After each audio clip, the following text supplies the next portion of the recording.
Do you love writing about monsters and unique creatures? Today, I'm discussing how to create monsters and unique creatures for your book, because I love coming up with these otherworldly characters. So if you're writing a fantasy novel with unique creatures, be sure to stick around. Let's get started!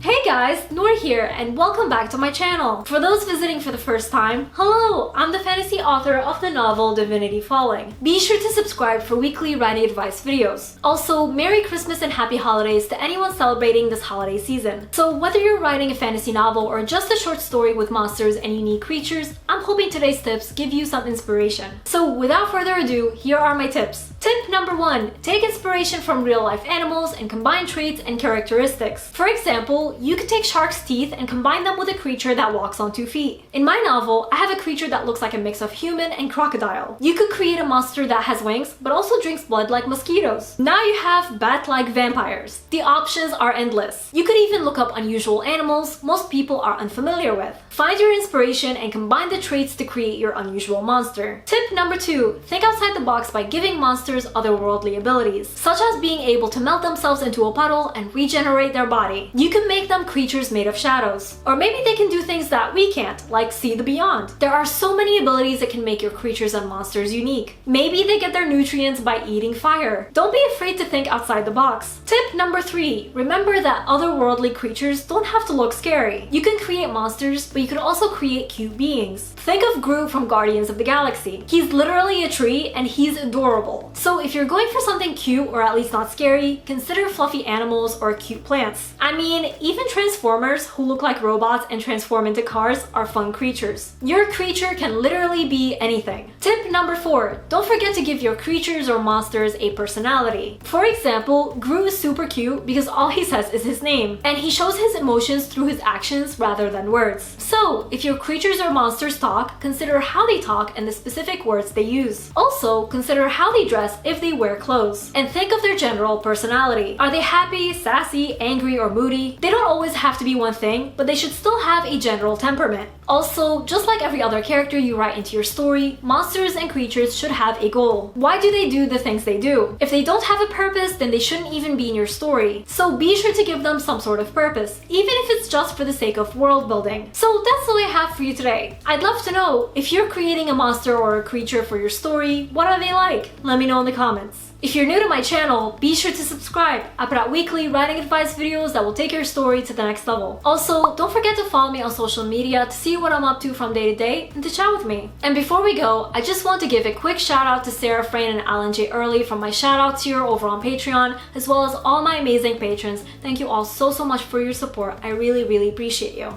And remember, Nour for president!